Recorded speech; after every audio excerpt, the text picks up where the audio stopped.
covering the High Plains with news, weather, and information. From TV23 Studios in Sublette, this is High Plains Today. Hi, everybody. Happy Thanksgiving. Thanks for tuning in to High Plains Today. Today, we are going to take a look back on ways to cut your utility bills with Tim Fowler. He is a utility specialist with Utility Savings Plus in Liberal. Okay, now I know there's three things when it comes to utility savings that you always tell people. The first, people are always asking me what to do to lower your utility bills, and the first three things I always tell people are light bulbs. There's lots of new light bulbs out that'll save you a lot of power. Thermostats, programmable thermostats, which we're going to talk about here in just a little bit. And the third thing is filters. People tend to forget about filters in your furnace and your air conditioning system. And some people only change them once a year.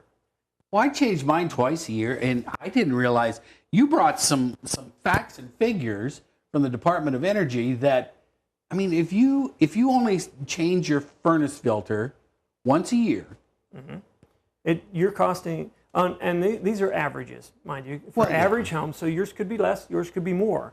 But on average, if you only change your filter once a year, you're spending an extra $101 a year to heat and cool your house. That's quite a difference. It's just changing a furnace filter. And this, mind you, is like the cheapest filter you can buy. No kidding, because I can see right through that, baby. These are like $1 or $2 for a filter. So even if you put a filter like this in, the best way to do it is once a month, 12 times a year. Just stick a filter in. Even if you do just a cheap filter like this, and if you do that. Like say you're doing it twice a year.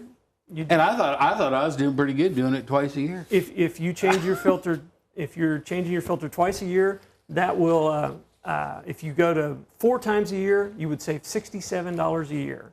You can see right through that. If you're only changing it once a year, that would save you $101 a year. Okay, and then the other thing when you're changing these, right? The most important part of this whole deal is. Make sure that you look at the airflow arrow on the outside. There's 3 things on your filter. The filters are easy. I have people say, I can't change my filter. It's too complicated. It's not really that complicated. The only thing on the filter is make sure that arrow, make sure you get your airflow correct, so your airflow is in the right direction, so it's catching the dirt on the filter side that's designed to catch it. The second thing is make sure you get it back in so that you don't have airflow around the filter. Otherwise, you're going to, you might as well not have the filter in there if you don't get it in. Oh, yeah, because it's going to suck dirt and everything else around the edge. Yes. Okay. And then the third thing is make sure that and not all furnaces and air conditioners are this way, but if you have to open up the part of the furnace that has the switch on it for your fan switch, if you don't get that door back on correctly, your fan switch won't work, and then your system will not heat or cool either one. Well, that would basically be bad. Shut it off. That would be bad in like February. And so that's the one big mistake. If you don't get that switch. But you've got a couple of more different types of filters here. This is a 2-inch thick filter. I can't see through this, but oh yeah, that is thick. See, and this is a better filter. Filters are rated between they get. Well, yeah, you can tell just by holding them up to the lights. Yes, yes, and. Filters are rated between 1 and 16 in a MERV rating, which is a minimum efficiency reporting value. Is that a government thing? It is. That's why it's a DOE or DOE rating of some sort, and maybe from the association, the HVAC association. But one of those two have agreed to that rating. Now, by that, if you're going to do that, don't get anything over a MERV 11. They recommend a MERV 10, MERV 11 for residential areas. If you're talking commercial, that's a whole different deal. But if you get too good a filter in, it's just like having a dirty filter. You're going to end up costing yourself money. Because it can't draw. Because it restricts that airflow. Because this one has the MERV rating on it right here. There you go. It's a 10. That's a 10. So this would be a good filter. Great filter. And that one will fit in most of your, most people have that size. This looks like a pretty standard size. Yes, that is. Okay. So the MERV, I never knew about the MERV. Now I'm going to be going home and looking at my filter and see what the MERV rating is on it. Yes. And not all of them, I mean, because I looked on the other two and I couldn't find the rating on them, but somewhere there's a rating, they'll have a rating on there to tell you what MERV rating they are. But if you're getting over a 10 or 11, you're just doing yourself bad. Exactly, unless your system is designed for it. And then that's a good thing. Okay. So, filters, change them 4 times a year at best, or at least once a month is best. Change them even if you're putting the good filters in. Unless, like I have a MERV 11 filter in my house that is designed to run 6 months. But it's a 5-inch filter, 4 or 5 inch thick filter. Okay. And so it's designed for that type. And almost you can tell when it's time to change your filter whenever you have to dust a house. I mean, because that's the type of filter system I have. Okay. All right. In the 2 or 3 minutes we have left, we need to talk about programmable thermostats. And in talking with you earlier, I got to get me one of those. There are 3 types of thermostats. You have a manual thermostat, which basically you set it to whatever temperature you want. That's what it keeps it at. Okay, so this is one you always got to mess with because you always got to turn the knob. And the old ones were round and just kind of a round dial. Okay. So this is just a standard old manual thermostat. Okay. Then we don't want this. No. Programmable. Well, and actually you can use that, but it's more work. It's more work. Okay. This is a programmable thermostat, which a programmable thermostat then will have setbacks for you. Basically the rule of thumb is if you set your temperature back for 1 degree, you have you get a 1% savings for every 1 degree you set it back. Oh, really? Basically, though, if you do it for 8 hours. So most of us are gone to work for 8 hours a day, and most of us sleep 8 hours a day. You get 2/3 of your day, you can do setbacks. So by doing setbacks like that, you can save 10 to 15% on your heating bill. Now, this is not your total bill, but the heating portion of your bill, which is anywhere from 40 to 60% of your utility costs. So the average cost for again, we're talking average homes. Yes. Average cost, you're looking at $1,600 for electric usage annually, and you're looking at $700 for gas usage. Okay. So you can get a lot of savings off of that. All right. Brian's yelling in my ear. We got about a minute left. So the cool thing with these is, and you can do these with Wi-Fi, right? Then to go one step better is Hold with it up a little higher so they can see it. There you go. Programmable thermostats with Wi-Fi. So now you can get to them with your smartphone. If you've got a weird schedule, sometimes you need to run it longer, sometimes you need to run it shorter. You can just get on your smartphone, set it up or set it down. Most programmable thermostats set for week and weekday. So 5 days a week, it's set the same. And weekends, those 2 days a week, it's set the same. This type of thermostat, you can set it every day different. If you're going to run different schedules every day, you can set it completely different. If you need to adjust it, get onto your phone, adjust it. So if I know I'm going to be home like around 5 o'clock in the afternoon, about 4:30, I can turn my air conditioner on. Vice versa with my friend. Or the next day I'm going to be home earlier than that, I can adjust it. You end up pulling a double shift instead of a single shift. Set it back down and leave it down till you're ready to go home. And then a lot of these will actually tell you how much runtime your air conditioner or furnace is running. So you can literally see how much you're using for heating and cooling. There's a lot more of this we can get into about what you can do with thermostats. Basically, your thermostat is kind of like your electric meter. Your thermostat is your speedometer for your heating and cooling system. I never thought of it that way. Your electric and gas meters are your speedometer for your utilities. And just like driving your car down the street, if the speed limit's 30 miles an hour, how do you know if you're going under that speed limit? You look at your speedometer. Thermostats, meters, that's how we do that. All right. Tim, thanks for coming in today. You're welcome. You're coming back. Awesome. Because we haven't even touched on light bulbs yet. No. Right. And there's a lot to that, and that's kind of the basis to teach you about what utilities are and how they cost. Okay, thanks for coming in today. You're welcome. Stick around. I'll be right back after this. You're watching High Plains Today on TV23 with host Chris Jewell.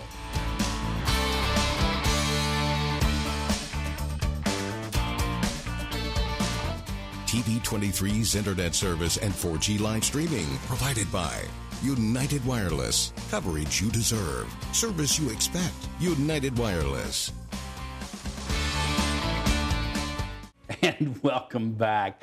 I'm now joined by Tim Fowler. He is our utility expert. I'm going to call you an expert today. He is with Utility Savings Plus. How are you today? I'm good, Chris. You're an expert. Well, you know more than I do anyway. So last time you were here, we talked about furnace filters, or HVAC filters, air conditioning, heating, and cooling filters, et cetera, et cetera.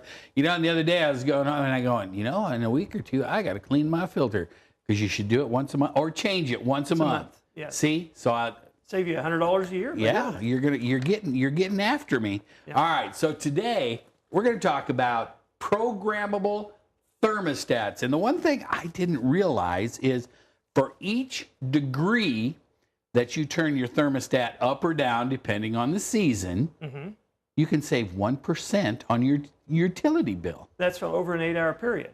And you got 2 periods per day that you can do that. Because see, your normal people use just a plain thermostat. You can set it, you set it on a temperature, it stays all the time. Yeah. And so by doing that, you've got, when you're sleeping at night, there's 8 hours a night most people sleep. There's 8 hours a day most people are at work. There's 16 hours out of the average day that you could lower or raise that thermostat and reduce your costs. Now, the goal may not necessarily be to reduce your costs, but then you can increase the temperature or decrease it while you're home so you're more comfortable without spending a bunch of money. The recommended settings. Oh, and I know this because he quizzed me on it yesterday. I know. Go ahead. In the wintertime, you should set your thermostat to 68 degrees. In the summertime, you should set your thermostat to 78 degrees. That's recommended by the DOE, the Department of Energy. Those are the temperatures that give you the best comfort for the money. Now, granted, that's not perfect settings. That's just kind of a setting to do that. But if you want to save money, that's where you want to set it. So, if you're going to be at work, do you need to warm your house to 68 degrees while you're at work? Probably not, unless you have pets or something that you need to keep, without harming your pets. So you've got an 8-hour time while you're at work that you can lower those costs. You've got an 8-hour time when you're sleeping, you can lower those costs. But with a thermostat like this, you've got to manually go over. Remember to do it before you go to work. Remember to do it when you get home. When you're going to get home, it's going to be uncomfortable till it gets corrected. That's why you go with a programmable thermostat. Programmable thermostats will do those setbacks for you. You can get a 5-day with a 2-day weekend settings, or you can get just a 7-day programmable thermostat, which would just have the same program every day. So this one would have, during the week when you're at work, you'd have one program that you could set it to, and weekends when you're home, you'd have another program. I got a question. I got a question. How hard is that to install? Takes about 5 minutes. They're really easy to install, and directions will be on the box. Make sure you turn the power off to your furnace so you don't short it. Yeah, important safety tip. Which I'm not going to teach people how to put it in, but as long as you turn the power off, and the instructions will tell you to do that. Instructions are all on there. Super easy to install. So basically, that programmable thermostat is going to do everything plus more than the thermostat that you have that's not programmable, but it's going to save, it's going to use the same wiring, correct? Exactly. So the same wires are going to be there. Yes. Just make sure you don't drop them down the wall or something. All you got to do is take this off, take the wires off. This one will show you exactly where to put those wires and get it back on. Is that easy, really? That easy. That easy. I didn't realize it was so simple. And see, and then you can get those for every 1 degree you set back, you save approximately 1% of your heating or cooling bill. So when you're looking at just a thermostat like this, these cost $20 to $30. Right. You can get a programmable thermostat anywhere from $25 to $75. Real easy. Now you can get a. Now that's pretty cheap, really. Yes. That's not much at all. No. Then if you really want to get. Oh, here we go. If you really want to get some savings. This guy has more gadgets than the old saying of Carter has pills, and here he goes. Then you can get a Wi-Fi enabled thermostat. This is my thermostat at home. So you can go in, you can adjust it. If you've got weird schedules, if you might have to work double shifts sometimes, then you can override your programs and customize it so that it fits your needs. Okay, no, don't give me that because Tim does a lot of work in Wichita also, and so he travels back and forth. So he has a residence in Wichita. Now that's not just, that is your home in your residence in Wichita. That's the one in so Wichita. You can do that when you're traveling, say, from Liberal to Wichita. You can turn that baby on so it's heated up or cooled down by the time you get there. When I stop halfway home, kick it on. It's there when it's set and ready and comfortable when I get there. And vice versa, you do that when you're coming back from Wichita to Liberal. Yes. So by doing that, you can achieve easily achieve 20 to 30% savings on your heating and cooling portion of your utility bill. Okay. Which would be about $150 worth of savings during the winter and $30 worth of savings during the summer. So if you just went out and spent $75 on a cheap programmable thermostat, paid for itself the first winter and put $75 in your pocket, not to mention the summertime savings on top of that. Really? So That quick so and the easy. turnaround, the return on your investment is boom, one season. If you're going to do one like this, you're Okay, looking it's at $99 to $300. Easily get one for $150, have it installed. First heating season, first winter pays for itself. You put $150 back in your pocket every winter, another $30 back in your pocket every summer. Definitely, that's why it's one of the 3 things I always recommend for people to do. Filters, programmable thermostats, and light bulbs. And we're going to talk about light bulbs the next time he's on here. But remember, just by installing these on your wall does not save you money. 60% of the people that have these installed on their wall actually use the programs. If you set it to the temperature like you have just on the old-fashioned one, Yes. and leave it, you might as well have this one. You might as well keep using that one, right? Because you're not going to save money. And 40% of the people don't save money. In 2003, they did a survey, and 36% of the homes in the United States had programmable thermostats. 2008, they surveyed the same group, and 42% of them had programmable thermostats. So probably, I'm going to say 50% of people have them. But 40% of that, they're not using them. So they might as well not have them. So you need to know those setbacks at 68 degrees in the winter, 78 degrees in the summer. Know how to set it up and down from those temperatures to save you money, and know that you can increase those temperatures for comfort when you're home the same way, because you're saving money when you're gone. You can then be more comfortable when you're home. And even if you don't do the 68, 78 thing, I mean, even if you do say 75, 65 or whatever, you're still going to save money, correct? Yes. Yes. So that's the important part of the whole deal. It's from that point. Those 2 points is where they calculate the savings. So it's important though to get one, and if you get one, use it correctly. And most people don't even know what those temperatures, those recommended temperatures are. Recently, like I told you, we talked to some high school students and some college students during Manufacturing Day at the Votech here in Liberal. Yes, that was a couple of weeks ago. Yes. And out of the 75 students that I surveyed, 3% of the high school students knew what temperature to set it on, and 6% of the college students knew. 3%. So not very many. Of course, you know, we're talking about a younger generation that doesn't necessarily pay the bills and doesn't necessarily Yet, but they will know whenever they get to that point now. Tim, thanks.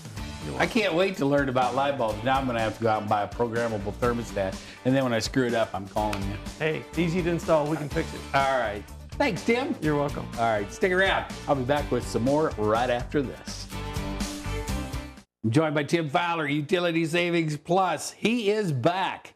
This is number 3 in an installment of hundreds. Yes. Well, we're gonna talk about, okay, I know, furnace filters. Mm-hmm. What was the last thing we talked about? Programmable thermostats. Oh, programmable thermostats. And today we're going to talk light bulbs. How to save money with light bulbs. Yeah, and you got a bunch of light bulbs. I didn't know there was so much difference in light bulbs. Well, you know, and I brought a dinosaur because here is the incandescent light bulb. This incandescent light bulb, you can't make them in the United States. You can't import them in the United States. When these are gone, they're gone. And by that, I mean the standard incandescent light bulbs, the 100 watters, they quit making those in 2012, 75 watters 2013, and even the 40 watts and 60 watts in 2012. This is a 60 watt. We're going to talk about 60 watters today. Okay. So now then. Those are going away. These are going away. Okay, but you can still buy these, right? There are a lot of places you can still buy those. Okay, yes. You can still buy this, but once they're gone off the shelves, they're gone for good. There won't be any more. That's right. Not in this country anymore. Not in this country. Okay. So these are a dinosaur. So we've been misled for years. Whenever you think of light bulbs, I mean we talk about it as a 60 watt light bulb. Yes, I understand that. And that's how we grew up, and in this day and age. And when you talked light bulbs, it was how many watts, yes. right? Yes. Okay. Educate me. Okay, so that's the power input. That's not how much light it puts out. And the government determined how many looms worth of light the light bulb would produce. And if it was in the 2 minimum maximum, then it became a 60 watt light bulb, even though not all 60 watt light bulbs have the same looms. This one has a light output of 760 watts. So now, when you go to the store, you're probably going to buy a halogen light bulb. It looks pretty much like the same thing. Well, yeah. Only it's got halogen gas in it instead of air. So this one is a 650 lumen output, which makes it the equivalent of a 60-watt light bulb. But it only uses 43 watts of power. As opposed to 60. To 60. So now then you have 28% savings on power consumption for approximately the same light output. All right, so let me ask you this. So you can't get these anymore, and forever, everybody's been putting these in their refrigerators, in their ovens. Ovens, those yes. types of things. Now what are you going to do? Well, for your oven, I would recommend the halogen. But that's what you're going to have to think. Now that we have options on light bulbs, and we haven't even talked about CFLs and LEDs yet, but you've got 4 options for light bulbs. You've got your regular incandescents that are going away. Yes. Your halogen incandescents that are their replacements. You've got Halogen. compact fluorescent lights, or CFLs. Oh, those are the curly-cued ones. And LEDs. So there's your 4 options. But within those 4 options, you need to think about how many looms first are you putting out? How many looms do you need? What kind of color do you like? I mean, typically, when your grandma and grandpa bought a light bulb, they were all this type and they were all soft white. But you have daylight bulbs, you have different light outputs. The daylight bulbs are more blue, the soft whites are more white, or more yellow, basically. So that's, my wife likes, and as most women do. So we have warm, we have cool, Right. we have daylight. And warm would be soft white. Yes. And those warm bulbs are more inviting, they're friendly, they're warmer. And then your daylights are going to be more harsh. They're going to be, but you're going to You're see kind of a harsh guy. That's why you like the daylights. You'll see truer colors. You'll see, they have their uses. So you're going to have to think about what kind of color you want. You have to think about what kind of light you have, and then what you can replace it with. So you're going to have to, where you're using it. If you're using the oven, you're going to probably think about a halogen. Because this will do everything that an incandescent did, right? Exactly. Okay, yes. so all right, so that's a good thing. So we know that. We know the halogen. Now, really, to All right. compare the 4, they have some differences. I mean, the incandescent, as is the halogen, are fragile. I mean, if you drop this, it breaks fairly easy. Well, yes. Your compact fluorescents are fragile. Your compact fluorescents, if you frequently switch them off and on, it's going to shorten their life, especially if you buy one of the cheaper ones. Even though they were advertised back in the beginning, oh, this baby will last 100 years. Yes. Well, That's not going to, okay, but that's not going to happen. Right, No, gotcha. especially with the cheaper ones. You buy the better quality ones, you are going to see those. Okay. You're going to see a slight delay, usually with your CFLs, some of them a little more than others. Sensitivity to temperature. These have a little bit of sensitivity. If it's really, really cold out, even your incandescents have a little bit of slow. If it's cold, your compact fluorescents, your CFLs, are definitely slow coming on. Your LEDs have they're on. They have no temperature That's true. They're on, they're off. Ba-bam. Mm-hmm. Oh, plus, LEDs will be dimmable, right? Some of them. Okay, some of them are because, well, I mean, that's what we have here in the studio are LED lights. Yes. And they're dimmable.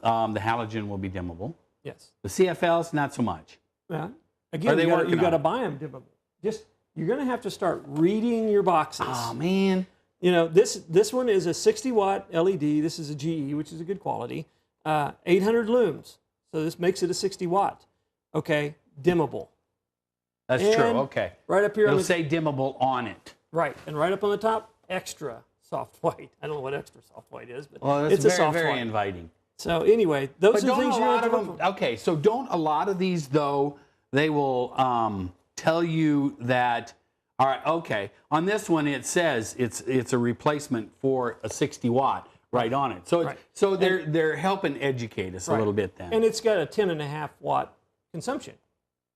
So there you. So what you're saying is, if I had a 100-watt incandescent back in the day, all that baby was putting out more heat than it was light then, correct? An incandescent light bulb is a much better heater than it is a light source. 5% of the energy that goes into them produces light. The rest of it produces heat. And if you live in this part of the world, you grow up with pets. You grow up with, if you're on a farm, you grow up with animals. You used to go to fast food, and they had the incandescent lights hanging over the window where the food was in the restaurant, or the French fries. Or how many of you have had send your kids out to put a light bulb in the doghouse so the dog doesn't freeze? Yeah. You know, it's a better heater. Or in the pump house. Yes, yes. Keep it from freezing up. Better heater in the well than it house. is, better heater than it is a light source. All right. So every box. This is the box for the 60 watter. It tells you how many looms it has, what wattage it is, and how many hours it's good for. Now, is this the old incandescent? This is just a plain old incandescent. That's the old original. All right. 60 watts, average life, 1,000 hours. This is the halogen replacement. Yes, it okay. says it's a 60 watt equivalent. It actually uses 43 watts, 28% more efficient. Put your hand over here so they can see it. And it's 650 looms, and it also is about 1,000 watts of life, or 1,000 hours of life. And it tells you approximately what it saves. Now and we're going to talk about that a little bit at the end, but we better hurry up because we've been yabbering quite a bit. All right. Well, tell us what we're going to save. Compact fluorescents. Yes. You know, those are ones. Okay, now then, to get to the LEDs. This is, I bought this LED in Liberal. It's 800 looms of usage. Okay. So it's a 60 watt. 800 looms, where the old non-incandescent is 760 lumens. Yes. This is non-dimmable. These are cheap. You can buy these. Okay, let's talk about it. The 60 watters cost you 50 cents to $1. Okay. If you look at the... I can handle that. If you look at the replacement halogens, those are in Liberal, they're about $1.25 a piece. Well, that's not bad. If you look at the compact fluorescents, they've gotten cheaper now. They're about $1.80 a piece. Okay. Buy a box of 3 or 4. That's not bad either. This one, that baby right there, though, I'm locking the LED, Tim. I'm just telling you. $2.44 okay. in Liberal today. But okay, now, this is a cheap version. All right, what's your return on investment on that baby compared to the dinosaur? And we got to talk averages, because everybody, if you got kids in the house and they have lights on, you're going to have quicker payback. You know, if you have a 2-bedroom home, 14 lights, you got to buy just regular old 60 watt light bulbs, about 14 of them for $2.44 before tax. You're looking $35. Say each one of them, so $50. $1.18 a month savings for every one of them. Payback about 3 months, quicker if you got kids, a little longer if you don't, you know, if you watch your P's and Q's, but pretty much a 3 month payback. Then you're going to save on 14 light bulbs, you can save about $15 a month. So after that, so you got a quick payback. All right, I'm going to LEDs. I'm going to LEDs. I just counted up in my head. I think I have 12 LEDs in my house. I mean, lights in my house. I'm going to LEDs. And if you go to the more expensive name brand, these are less than $10. You still got a pretty. You're still a year payback. Your return on investment is going to be pretty quick. Still under a year. Anything you can make money on a year is a good deal. We don't need these old heat lamps anymore, though, right? And you're going to have to think about, like, this is a 50 watt replacement. It's only 35 watts. You got to not just regular light bulbs. All your light bulbs are going to change. Okay. All of them.